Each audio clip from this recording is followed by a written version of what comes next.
అందరికీ నమస్కారం. బీసీ రక్షణ చట్టం చంద్రబాబు నాయుడు గారు అధికారంలోకి రావడానికి ఇచ్చిన హామీలలో ప్రధానమైనది బీసీ రక్షణ చట్టం.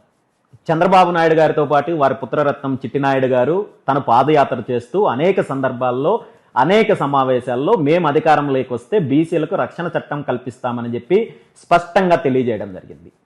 తీరా అధికారంలోకి వచ్చిన ఈ 20 నెలల కాలంలో ముఖ్యమంత్రి చంద్రబాబు నాయుడు గారు కానీ, హామీ ఇచ్చిన వారి పుత్రరత్నం కానీ, అదేవిధంగా తెలుగుదేశం పార్టీకి సంబంధించిన నాయకులు కానీ ఎక్కడ బీసీ రక్షణ చట్టానికి సంబంధించి అడుగులు ముందుకు వేయడం కానీ, ఆ అంశాన్ని ప్రస్తావించడం కానీ జరగలేదు. ఈ అంశానికి సంబంధించి బీసీవై పార్టీ గతంలో అనేక సందర్భాల్లో, అనేక సమావేశాల్లో, అనేక వేదికలపైన, అనేక చర్చా కార్యక్రమాల్లో ప్రస్తావించడం జరిగింది. ప్రభుత్వాన్ని డిమాండ్ చేయడం జరిగింది. బీసీలకు రక్షణ చట్టం కల్పించాల్సిన ఆవశ్యకత గురించి స్పష్టంగా తెలియజేయడం జరిగింది. గత కొన్ని రోజుల క్రితం కూడా విజయవాడలో రాష్ట్రంలో ఉన్న బీసీ నాయకులు సంఘాలతో అన్నిటి కలిపి బీసీ మహాసదస్సు ఏర్పాటు చేసి బీసీలకు రక్షణ చట్టం కల్పించాల్సిన ఆవశ్యకత గురించి, అదేవిధంగా అమరావతి ప్రాంతంలో బీసీలకు భూముల కేటాయింపు, అమరావతి రాజధాని నిర్మాణంలో బీసీల యొక్క పాత్ర, దాంతోపాటు బీసీల యొక్క సమగ్ర కులగణన చేపట్టి బీసీలకు 44% రిజర్వేషన్లు కల్పించాలనే ప్రధానమైన అంశాలపైన చర్చించడం జరిగింది. ప్రభుత్వాన్ని స్పష్టంగా డిమాండ్ చేయడం జరిగింది. మీరిచ్చిన హామీని నిలబెట్టుకోవాలని చెప్పి ముఖ్యమంత్రి చంద్రబాబు నాయుడు గారిని డిమాండ్ చేయడం జరిగింది. ఈ డిమాండ్లకు, ఈ చర్చా వేదికలకు ఇలాంటి సందర్భాలలో ఏ ఒక్క రకంగానూ ప్రభుత్వం స్పందించడం లేదు. కాబట్టే ఇందులో భాగంగా కార్యాచరణను ప్రకటిస్తూ వచ్చే ఫిబ్రవరి 22వ తేదీన రాజధాని నడిబొడ్డులో బీసీలకు సంబంధించిన సమస్యలపైన లక్షలాది మంది బీసీలతో బీసీ మహాగర్జన పేరుతో బీసీవై పార్టీ ఆధ్వర్యంలో బహిరంగ సభ ఏర్పాటు చేసి అక్కడ నుండి బీసీలకు సంబంధించిన సమస్యలపైన పోరాడడానికి బీసీవై పార్టీ సిద్ధంగా ఉందని చెప్పి ప్రకటించడం జరిగింది. ఈ ప్రకటన తర్వాత ముఖ్యమంత్రి చంద్రబాబు నాయుడు గారు, అధికార తెలుగుదేశం పార్టీ నేరుగా స్పందించకుండా బీసీలలో వస్తున్న మార్పును, బీసీలలో వస్తున్న చైతన్యాన్ని అనగదొక్కడం కోసము కుట్రలకు, కుతంత్రాలకు తెరలేపడం జరిగింది. అందులో భాగంగా ఈరోజు ఉన్నట్టుండి ఈనాడు పేపర్లో ప్రధానంగా మొదటి పేజీలో మొదటి వార్తగా ఒక కల్పిత కథనాన్ని తీసుకురావడం జరిగింది. ఈ కల్పిత కథనం ఏంటంటే, బీసీలపై దాడులకు పాల్పడితే జైలు శిక్ష, బీసీ రక్షణ చట్టం ముసాయిదా బిల్లు సిద్ధం చేసిన ప్రభుత్వము అంటూ ఒక కల్పిత కథనాన్ని రాయడం జరిగింది. ఈ కథనం చూసిన తర్వాత నాకు అనిపించింది ఏంటంటే, ముఖ్యమంత్రి చంద్రబాబు నాయుడు గారు ఈ రాష్ట్రం ప్రభుత్వానికి సంబంధించి హోంశాఖతో పాటు రాష్ట్ర ఆదాయాన్ని, వనరులను కొల్లగొట్టడానికి ఉపయోగపడే శాఖలన్నింటినీ తన పుత్రరత్నానికి ఏ విధంగా అనధికారికంగా కట్టబెట్టారో, అదే విధంగా రాష్ట్ర ప్రభుత్వానికి సంబంధించిన సమాచార శాఖను కూడా ఈనాడు పేపర్కి ఏమైనా అనధికారికంగా కట్టబెట్టారేమో అనిపించింది. ఎందుకంటే ఈ వార్తకు సంబంధించి ఈనాడు పేపర్లో తప్ప మిగిలిన ఏ ఒక్క న్యూస్ పేపర్లో రాలేదు, ఏ ఒక్క వార్తా ఛానల్లో రాలేదు.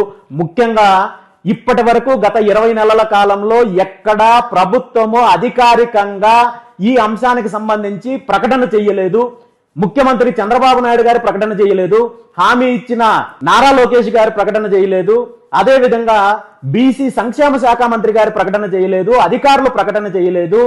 ఈ ముసాయిదా బిల్లు ఏర్పాటుకు సంబంధించిన కమిటీ ఏంటనే దానిపైన స్పష్టం లేదు.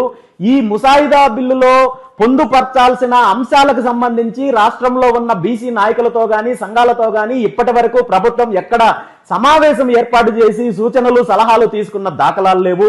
పోనీ ఇప్పటి వరకు బీసీల పైన జరిగిన దాడులకు సంబంధించి, సంఘటనలకు సంబంధించి ప్రభుత్వము కలెక్టర్ల దగ్గర నుండినో, ప్రభుత్వ యంత్రాంగం దగ్గర నుండినో ఎక్కడైనా సమాచారం తీసుకుందా అంటే అలాంటి దాఖలాలు ఏవీ లేవు. పోనీ బాధితులతో నేరుగా ఏమైనా మాట్లాడే ప్రయత్నం చేశారంటే అలాంటి దాఖలాలు ఎక్కడా లేవు. కనీసము ఈ అంశానికి సంబంధించి ప్రభుత్వంలో కీలకంగా ఉంటున్న బీసీ నాయకులకైనా సమాచారం ఉందేమో అని ఉదయం నేను 2-3 కీలకమైన నాయకులతోటి, ప్రభుత్వానికి సంబంధించిన వారితోటి మాట్లాడడానికి ప్రయత్నం చేస్తే వారు స్పష్టంగా చెప్పింది ఏంటంటే, దీనికి సంబంధించి మాకు ఎటువంటి సమాచారం కానీ, దీనికి సంబంధించిన చర్చ కానీ ఎక్కడ జరగలేదు అని చెప్పి స్పష్టం చేశారు. ఇలాంటివి ఏవీ లేకుండా కేవలము బీసీల్లో వస్తున్న చైతన్యాన్ని, ఐక్యతను, మార్పును విచ్ఛిన్నం చేసే దిశగా, దీన్ని డైవర్ట్ చేసే దిశగా, డైల్యూట్ చేసే దిశగా కుట్రలు చేసి ఈ రోజు ప్రభుత్వానికి అనుకూలంగా ఉన్న ఈనాడు లాంటి పేపర్లో ఒక తప్పుడు కథనాన్ని ప్రచురించి ఆ విధంగా బీసీలను మభ్యపెట్టే ప్రయత్నము ముఖ్యమంత్రి చంద్రబాబు నాయుడు గారు చేస్తున్నారు. ఇది చాలా దురదృష్టకరమైన సంఘటన. ఎందుకంటే గత 40 సంవత్సరాల నుండి ముఖ్యమంత్రి చంద్రబాబు నాయుడు గారి యొక్క రాజకీయ కుట్రలకు వత్తాసు పలుకుతున్నది ఈనాడు పేపర్. ఆనాడు ఎన్టీ రామారావు గారికి జరిగిన వెన్నుపోటు దగ్గర నుండి ఈనాడు బీసీలకు 3 కోట్ల మంది బీసీలకు చేస్తున్న అన్యాయానికి పూర్తిగా ఈనాడు లాంటి పేపరు వత్తాసు పలకడం అనేది చాలా దురదృష్టకరము. ముఖ్యంగా ఈ అంశంలో ముఖ్యమంత్రి చంద్రబాబు నాయుడు గారికి ఒక్కటే చెప్పదలుచుకున్నాను. మీరు ఇప్పటి వరకు అనేక సందర్భాల్లో అనేక రకాలుగా ఈ రాష్ట్ర ప్రజలను మోసం చేశారు. అందులో మీకున్న ట్రాక్ రికార్డు బహుశా రాష్ట్రం కాదు, దేశంలో ఎక్కడ ఏ నాయకుడికి లేదు.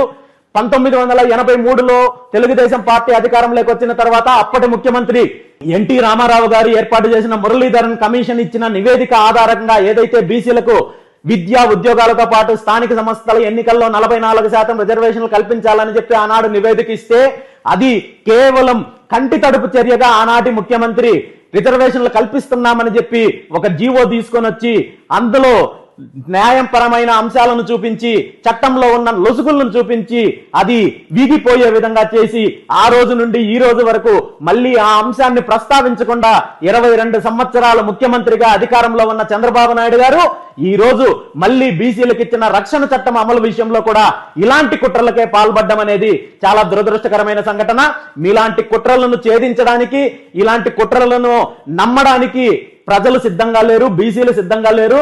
ఖచ్చితంగా రాబోయే రోజుల్లో బీసీలకు సంబంధించిన అన్ని అంశాలపైన, ముఖ్యంగా బీసీలకు రక్షణ చట్టం కల్పించే అంశంలో కావచ్చు, అదే విధంగా రాజధాని ప్రాంతంలో బీసీలకు 1000 ఎకరాలు కేటాయించి వారి భవిష్యత్తు అవసరాల కోసము ఇది భూములు కేటాయింపాలనే అంశంపై కావచ్చు, అదే విధంగా సమగ్ర కులగణన చేపట్టి బీసీలకు 44% రిజర్వేషన్లు కల్పించేంత వరకు కూడా బీసీవై పార్టీ పూర్తి స్థాయిలో పోరాటం చేస్తుంది.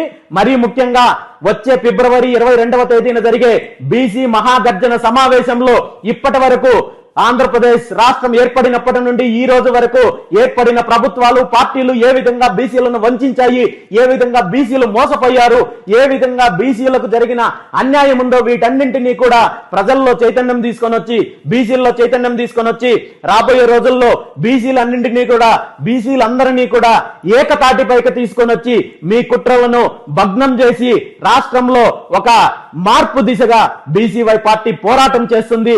ఇప్పటికైనా ఇలాంటి కుట్రలు మానుకొని మీరు చిత్తశుద్ధితో బీసీలకు రక్షణ చట్టం కల్పించడానికి బాధ్యత తీసుకొని వెంటనే దీనిపైన చర్యలు తీసుకోవాలా తప్ప మీకు కావాల్సిన పేపర్లలో తప్పుడు స్టేట్మెంట్లు ఇప్పిస్తూ, తప్పుడు కథనాలు ఇప్పిస్తూ మభ్యపెట్టి మళ్ళీ బీసీలను మోసం చెయ్యాలని చూస్తే మీరు చరిత్రహీనులు అవుతారని చెప్పి ఈ సందర్భంగా ముఖ్యమంత్రి చంద్రబాబు నాయుడు గారిని హెచ్చరిస్తూ సెలవు తీసుకుంటున్నాను.